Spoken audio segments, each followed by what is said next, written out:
என் அன்பு குழந்தையே, வழக்கம் போல இதையும் தள்ளிவிட்டு செல்லப் போகிறாயா? அதற்கு முன் உன் முருகன் சொல்ல வந்ததை ஒரே ஒரு முறை கேட்டுவிட்டு செல். இந்த வார்த்தைகள் சாதாரணமாக உன் கண்களில் விழவில்லை என் செல்வமே. நீ பல நாட்களாக மனதில் சுமந்து கொண்டிருக்கும் பாரங்களுக்கும், யாரிடமும் சொல்ல முடியாமல் அமைதியாக சுமந்து கொண்டிருக்கும் வேதனைகளுக்கும் பதில் சொல்லவே நான் இன்று உன்னிடம் வந்திருக்கிறேன். பலமுறை நீ தனிமையில் அமர்ந்து என் வாழ்க்கை எப்போது மாறும் என்று என்னிடம் கேட்டிருக்கிறாய். உன் அந்த கேள்விகள் அனைத்தும் என் திருவடிகளில் வந்து சேர்ந்துள்ளன. உன் கண்ணீரை நான் பார்த்தேன். உன் நெஞ்சில் மறைத்து வைத்திருக்கும் காயங்களையும் நான் அறிவேன். இதுவரை உன் வாழ்க்கையில் நடந்த தாமதங்கள் தண்டனை அல்ல. உன்னை உயர்ந்த நிலைக்கு அழைத்து செல்ல நான் செய்த தயாரிப்புகள்தான். விதைத்த விதை உடனே மரமாக மாறாது.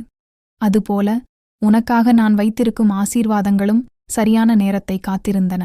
கேள் என் குழந்தையே, மிக விரைவில் உன் வாழ்க்கையில் எதிர்பாராத நல்ல செய்திகள் வரப்போகின்றன. நீ காத்திருந்த ஒரு காரியம் வெற்றியடையும். தடைப்பட்டிருந்த பண வரவுகள் நகரத் தொடங்கும். மனதில் இருந்த குழப்பங்கள் தெளிவடையும். உன்னை விட்டு விலகியவர்கள் கூட மீண்டும் உன்னை நாடி வருவார்கள். ஆனால் அதற்கு முன் நீ செய்ய வேண்டியது ஒன்றே ஒன்று. உன் மனதில் இருக்கும் பயத்தை என்னிடம் ஒப்படைத்துவிடு. என்னால் முடியுமா என்ற சந்தேகத்தை விட்டுவிடு. நான் உன்னுடன் இருக்கும்போது உனக்கு முடியாதது எதுவும் இல்லை. இன்றிரவு அல்லது நாளை காலை என் படத்திற்கு முன் ஒரு தீபம் ஏற்றி அமைதியாக அமர்ந்து கொள். பிறகு மனமாற இந்த மந்திரத்தை 108 முறை உச்சரித்து வணங்கு. ஓம் சரவணபவா, வெற்றிவேல் முருகா சரணம். என் வாழ்க்கையை வழிநடத்து. இந்த மந்திரத்தை நம்பிக்கையோடு கூறும் ஒவ்வொரு முறையும் உன் வாழ்க்கையில் இருந்த எதிர்மறை சக்திகள் விலகத் தொடங்கும். உன் மனம் அமைதியடையும். உன் பாதையில் புதிய வாய்ப்புகள் திறக்கும். நீ இழந்த நம்பிக்கையை மீண்டும் பெறுவாய். நீ இழந்த மகிழ்ச்சியை மீண்டும் அனுபவிப்பாய்.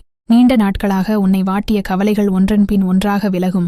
உன்னை காயப்படுத்தியவர்களை நினைத்து வருந்தாதே. அவர்களை வெறுக்கவும் வேண்டாம். அவரவர் செயல்களுக்கு அவரவர் பலன் கிடைக்கும். உன் கவனம் இனி உன் முன்னேற்றத்தின் மீது மட்டுமே இருக்கட்டும். நான் உன் அருகில் இருக்கிறேன். உன் ஒவ்வொரு அடியையும் கவனித்துக் கொண்டிருக்கிறேன். நீ விழுந்தால் தூக்கி நிறுத்துவேன். நீ சோர்ந்தால் துணை நிற்பேன். நீ அழுதால் ஆறுதல் அளிப்பேன். இனி வரும் நாட்களில் உன் வாழ்க்கையில் நல்ல மாற்றங்கள் நிகழ்வதை நீயே உணரப் போகிறாய். உன் வீட்டில் சுப செய்திகள் ஒலிக்கும். உன் முகத்தில் புன்னகை மலரும். உன் இதயத்தில் நிம்மதி குடியேறும். என் செல்வமே, இனி பயப்படாதே. உன் பாதையை நான் ஒளிரச் செய்கிறேன். உன் எதிர்காலத்தை நான் பாதுகாக்கிறேன். நம்பிக்கையுடன் முன்னேறு. வெற்றிவேல் முருகனுக்கு அரோகரா. ஓம் சரவணபவ போற்றி. ஓம் சரவணபவ போற்றி. ஓம் சரவணபவ போற்றி.